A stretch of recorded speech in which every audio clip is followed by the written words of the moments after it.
محبت اور جنون۔ کس نمبر 24 تیزی سے ردا کے کمرے سے نکلتے ہی اس نے ایک طائرہ نظر پورے گھر پر ڈالی۔ کچن کی لائٹ جلی دیکھ کر اس نے اپنے قدم تیزی سے کچن کی طرف بڑھائے۔ کچن کے دروازے پر کھڑے ہو کر اس کا رخ سانس بحال ہوا جب سامنے ہی ردا کو مزے سے نوڈل سے بھرپور انصاف کرتے دیکھا۔ اس کے عین پیچھے کھڑے ہو کر خرم نے اس کے کاندھوں پر اپنے مضبوط ہاتھ جمائے۔ اپنے کاندھوں پر مضبوط لمس محسوس کر اس کی آنکھیں خوب سے پھیل گئی۔ مسلسل چلتا منہ ایک دم ساکت ہو گیا۔ بھوک لگی تھی اتنی رات کو۔ اپنے کانوں کے پاس خرم کی دہتی سانسوں کا لمس اور مدھم سرگوشی محسوس کر اس کا رکا ہوا سانس بحال ہوا۔ اس کے بالوں پر اپنے ہونٹ رکھ کر خرم نے اس کے برابر والی چیئر کو ردا کی چیئر کے بالکل قریب کرتے ہوئے خود اس پر برا جمان ہو گیا۔ کچھ پل اس کے معصوم نقوش کو جی بھر کر دیکھنے کے بعد خرم نے ایک ہاتھ اس کے سر کے پیچھے رکھتے ہوئے اس کے چہرے کو اپنے چہرے کے قریب کیا اور اپنا ماتھا اس کے ماتھے سے ٹکرایا۔ بہت برا خواب دیکھا آج میں نے تمہیں خود سے دور جاتے دیکھا۔ اس کا ہاتھ پکڑ کر اپنے دل کے مقام پر رکھتے ہوئے اس نے ایک لمبا سانس لیا۔ سن رہی ہو یہ دل ابھی بھی کتنی تیزی سے دھڑک رہا ہے؟ پلیز خواب میں بھی مجھ سے دور نہ جایا کرو، مجھے سانس لینے میں دشواری ہو جاتی ہے۔ دل اتنی تیزی سے دھڑکتا ہے کہ ابھی جب تمہیں کمرے میں نہیں دیکھا تو مجھے لگا میرا خواب سچ ہو گیا، مجھے لگا میرا دل دھڑکنا بند کر دے گا۔ جذباتیت سے کہتے ہوئے اس نے ردا کے چہرے کو اپنے دونوں ہاتھوں کے پیالوں میں بھرا اور اس کے گالوں کو اپنے دہتے لبوں سے چھوا۔ گالوں سے ہوتے اس کے ہونٹ اب گردن تک کا فاصلہ طے کرنے لگا تھا۔ خرم، وہ میرے نوڈلز ٹھنڈے ہو رہے ہیں، میں کالو۔ شرم سے سر ہوتے چہرے سے اس نے بمشکل یہ الفاظ ادا کیے اور ہاں لاؤ میں کھلاتا ہوں۔ اس کے ہاتھ سے کانٹا پکڑتے ہوئے خرم نے نوڈلز کا باول اپنی طرف سرکایا۔ اچھا رات کے 2:30 بجے تمہیں بھوک کیوں لگی ہے؟ کھانا اچھے سے نہیں کھایا رات میں؟ خرم نے جانتی نظر سے اس کی طرف دیکھا۔ وہ مہمانوں کے سامنے مجھے تھوڑا کنفیوژن ہو رہا تھا، اسی لیے اچھے سے نہیں کھا سکی، تبھی ابھی بھوک لگ رہی تھی۔ مگر آپ اتنی رات کو یہاں؟ ہم کچھ نہیں، بس ایسے ہی ایک برا خواب دیکھا تو نیند کھل گئی۔ تم ذرا جلدی کھاؤ اور پھر آرام کرو، صبح کا دن بہت تھکا دینے والا ہے، اس لیے تم نیند اچھے سے لو تاکہ صبح تمہیں زیادہ تھکن کا احساس نہ ہو اور تمہاری طبیعت نہ بگڑے۔ چلو اب تو رات کافی ہو گئی۔ سارے نوڈل اسے کھلا کر اس کا ہاتھ پکڑ کر کھڑا کرتے ہوئے خرم نے اسے اپنے ساتھ چلنے کا اشارہ کیا۔ ردا کے کمرے میں داخل ہوتے ہی اس نے دروازہ اندر سے لاک کیا۔ یہ کیا؟ آپ اپنے کمرے میں جائیے۔ کچھ پل خرم نے اس کے چہرے کی طرف دیکھا، پھر ایک لمبا سانس کھینچ کر اپنے اندر اتارا۔ میں کہیں نہیں جا رہا ہوں، جاؤ تم سو جاؤ، بے فکر رہو۔ پلکیں جھپا کر خرم نے اسے پرسکون کیا۔ اس کے نرم انداز پر ردا نے اپنا سر ہلاتے ہوئے خود بیڈ کی طرف بڑھ گئی۔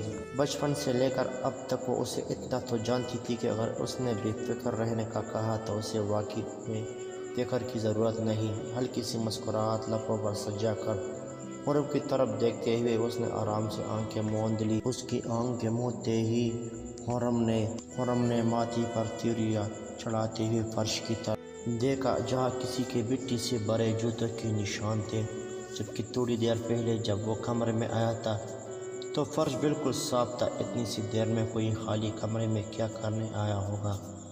نامحسوس طریقے سے وہ قدم چلتے ہوئے کھڑکی تک آیا۔ تھوڑی دیر پہلے یہ بھی بند تھی، مگر اب بھی اس کا ایک پارٹ کھلا تھا۔ شاید جو بھی یہاں سے اندر آیا وہ باہر جانے کے لیے کچھ زیادہ ہی اتولا تھا۔ کھڑکی کو دونوں پارٹ واک کرتے ہوئے ایک سرد ہوا کی جھونکا اس کے بدن سے ٹکرایا۔ ایک طائرہ نظر گارڈن پر ڈالتے ہوئے اس کی نظر سامنے نیند میں پوری طرح مگن گارڈ پر گئی۔ غصے سے کمٹی کی روکی ابھرنے کے ساتھ اس نے کھڑکی کے ایک پارٹ پر گرفت مضبوط کی۔ جانتا ہوں میں یہاں تک آنے کی حماقت کس بیوقوف نے کی۔ یحییٰ خان، مجھے لگتا ہے تمہیں اپنی زندگی سے بالکل لگاؤ نہیں رہا، اسی لیے تم نے یہاں آنے کا بے وقوفی کی۔ خیر اب بات حد سے بڑھتی جا رہی ہے، رضا کی جان کو خطرہ دن بدن بڑھتا جا رہا ہے۔ مجھے کچھ کرنا ہوگا، نہیں تو کچھ بھی ہو سکتا ہے، میرا دشمن کمزور نہیں ہے، اس بات کا اندازہ مجھے بخوبی ہے۔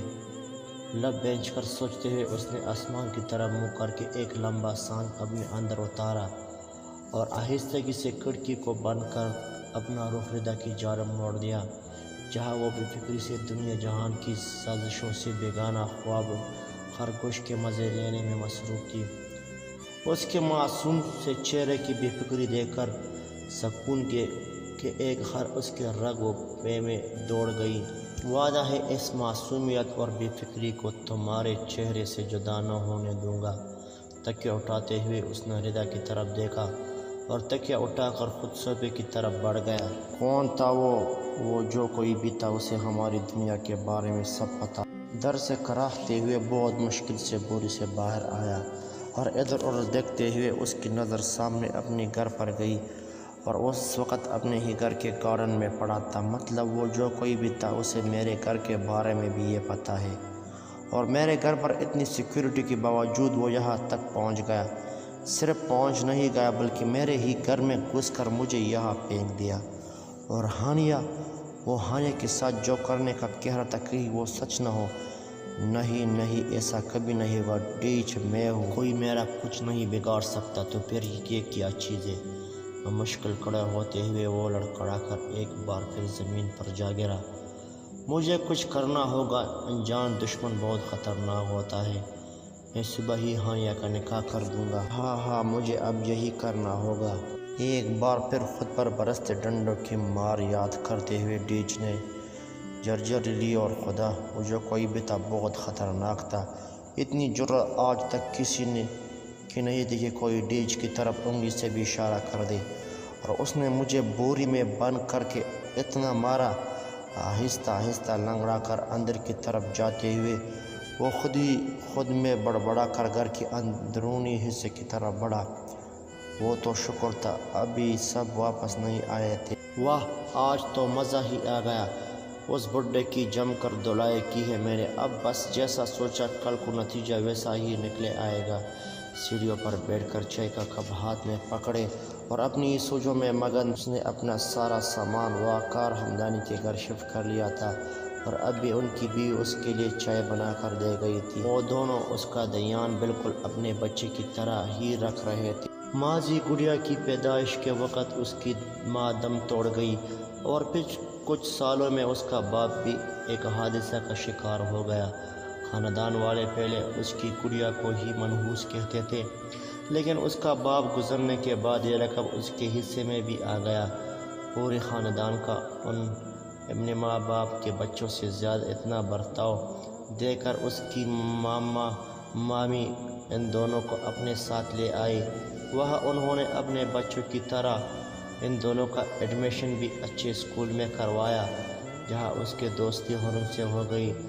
زندگی کو پرسکون ہوئے ابھی 2 سال ہی ہوئے تھے کہ جب گڑیا کے دن بدن بگڑتی طبیعت پر ڈاکٹروں نے اس کے اندر کینسر کی تشخیص کر دی۔ مامی نے اپنی طرف سے کوئی کسر نہ چھوڑی تھی، مگر ڈاکٹروں کے مطابق علاج میں بہت دیر ہو گئی تھی، اور پھر 6 مہینے کے اندر اس کی گڑیا اس کی دنیا سے اسے ہمیشہ چھوڑ جا چکی تھی۔ اس کے جانے کے بعد سہیل خان جو شرارتیں کرتا تھا چپ ہو گیا۔ تبھی ایک دن اس کا دھیان گڑیا کی طرف سے بھٹکانے کے لیے حرم اسے اپنے گھر لے آیا۔ وہاں اسے نردا نظر آئی، بالکل اس کی گڑیا کی طرح ہنستی معصوم حرکتیں کرتی۔ ردا میں اسے اپنی گڑیا نظر آتی، اور جب اسے یہ پتہ چلا اس کی طرح ردا بھی یتیم ہے، اس کے ماں باپ بھی اس دنیا میں نہیں ہے۔ اس دن کے بعد سہیل خان نے ردا کو اپنی گڑیا مان لیا، اور اپنی گڑیا کو ایک بار پھر پاتے ہی ایک بار پھر پہلے والا سہیل بن گیا۔ اب بھی وہ اپنے ماں باپ اور گڑیا کی قبر پر جاتا تھا، مگر اب وہ خدا کے فیصلوں پر خوش تھا۔ اگر اس نے اس گڑیا تو ردا کی صورت دوسری بہن بھی تھی، مگر آج وہ خاموش تھا۔ وقار حمدانی اور ان کی بیوی اس کا خیال بالکل بچوں کی طرح رکھ تو رہے تھے، جس کی وجہ سے اس گھر میں آ کر اسے پل پل اپنے ماں باپ یاد آ رہے تھے، مگر وہ یہ بھی اچھی طریقے سے جانتا تھا کہ یہ سب صرف ایک ناٹک تھا۔ جیسے ہی ڈیج ختم اس کے ساتھ یہ ناٹک بھی ختم ہو جائے گا۔ کہاں گم ہوگا تو آج کل دڑ سے اس کے کمر کا دروازہ کھل کر وہ اندر داخل ہوئی اور کڑے تیوروں سے اس کی طرف دیکھا۔ یہ کس انداز میں بات کر رہی ہو تم مجھ سے مسکان؟ یحییٰ خان نے اس کے تیوروں کی ذرا پرواہ نہ کرتے ہوئے سخت لہجے میں دریافت کیا۔ میں اسی انداز میں بات کر رہی ہوں تم سے یحییٰ، جس طرح کی حرکتیں تم آج کل کر رہے ہو۔ ہمارا پلان کیا تھا؟ مل کر ڈیج کو مارنا، پھر اس کی دنیا پر اپنا راج جمانا۔ مگر تم آج کل کیا کر رہے ہو؟ نہ تم مجھے کچھ بتاتے ہو اور شاید نہ ہی بتانا ضروری سمجھتے ہو۔ ہاں، نہیں بتاتا تمہیں میں کچھ، اور بالکل ٹھیک کہا تم نے، میں تمہیں اپنی کوئی بات، کوئی پلان بتانا ضروری بھی نہیں سمجھتا۔ اس کے بگڑے لہجے پر یحییٰ خان کا دماغ گھوم گیا۔ یحییٰ خان، ہمت بھی مت کرنا مجھے دھوکہ دینے کی۔ اگر تم نے مجھے دودھ میں سے مکھی کی طرح نکالا تو میں تمہارا سارا پلان مٹی میں ملا دوں گی۔ مجھے پتا تم جیسی جاہل اور بیوقوف عورت سے میں اس سے زیادہ امید بھی نہیں کر سکتا ہوں۔ تبھی تمہیں میں کچھ نہیں بتاتا، کیونکہ تمہیں اپنا پلان بتانا مطلب اپنے دونوں پاؤں کلہاڑی پر رکھنے کے برابر ہے۔ کیا مطلب ہے تمہارے اس بات کا؟ مجھ میں عقل نہیں ہے؟ میں تمہارے پلان خراب کر دوں گی۔ مسکان نے حیرت اور غصے سے اس کی طرف دیکھا۔ ہاں تو ابھی تم اور کر بھی کیا رہی ہو؟ اتنی مشکل سے میں ڈیج کا بھروسہ جیت کر اس کا خاص آدمی بننے کی کوشش میں لگا ہوں، اور تم یہاں آ کر مجھے پر بلا وجہ کے الزامات لگا رہی ہو۔ یحییٰ خان نے اس سے زیادہ غصے سے کہا۔ سوری یحییٰ، پلیز مجھے معاف کر دو۔ وہ ایکچولی تو تم 2 دن سے مجھے اگنور کر رہے تھے اور ڈیج کے آگے پیچھے گھوم رہے تھے، تو مجھے لگا پلیز مسکان، لیو می، جاؤ اور مجھے اپنے پلان پر فوکس کرنے دو۔ میرا دماغ تم نے اس وقت بہت خراب کر دیا ہے۔ اگر تم کچھ دیر اور یہاں رہی تو مجھے نہیں اندازہ میں کیا کر دوں، سو پلیز جاؤ یہاں سے۔ اپنی بات کہنے کے ساتھ ہی اس نے مسکان کا بازو پکڑا اور اسے دروازے کے باہر لا کر کیا، اور بنا اس کی طرف دیکھے ٹک سے دروازہ بند اس کے منہ پر بند کر دیا۔ یہ لڑکی میرے لیے خطرہ بن سکتی ہے بیوقوف، اگر اس کی وجہ سے میرے پلان پر کوئی آنچ آئی تو نہیں، اس خطرے کی گھنٹی کو مجھے اپنے گلے سے نکال کر پھینکنا ہوگا، پھر چاہے اس کے لیے مجھے کچھ بھی کرنا پڑے، اس کی کینچی کی طرح چلتی زبان کو کاٹنا پڑے یا پھر اس کی چلتی سانسوں کو روکنا پڑے، چاہے جو کرنا پڑے، مگر یہ تو طے ہے اب یہ میرے اس پلان میں اور شامل نہیں رہ سکتی۔ موقع دے کر اسے میں راستے سے ہٹا دوں۔ دل میں پکا ارادہ کرتے ہوئے اس نے ہاتھ میں لکھا وہ کوڈز راز میں چھپا کر رکھا جو وہ ڈیج کے ایک خاص آدمی سے گلوا کر لیا تھا۔ اپنے مطلب کا بات ملتے ہی اس نے اس آدمی کو بھی راستے سے ہٹایا۔ دروازہ لاک کرتے ہی اس نے ایک طرف رکھی پرفیوم کی شیشے کی طرف دیکھا۔ یہ پرفیوم کی شیشی وہ ردا کے کمرے سے لایا تھا، اور ٹھیک ویسے ہی شیشے وہ وہاں رکھ بھی آیا تھا جس میں کلوروفارم تھا۔ اب بس انتظار تھا تو صبح ہونے کا۔ کہانی جاری ہے۔ مزید اس طرح کی کہانی سننے کے لیے ہمارا چینل سبسکرائب کیجیے اور اپنے دوستوں کے ساتھ ضرور شیئر کیجیے۔ شکریہ۔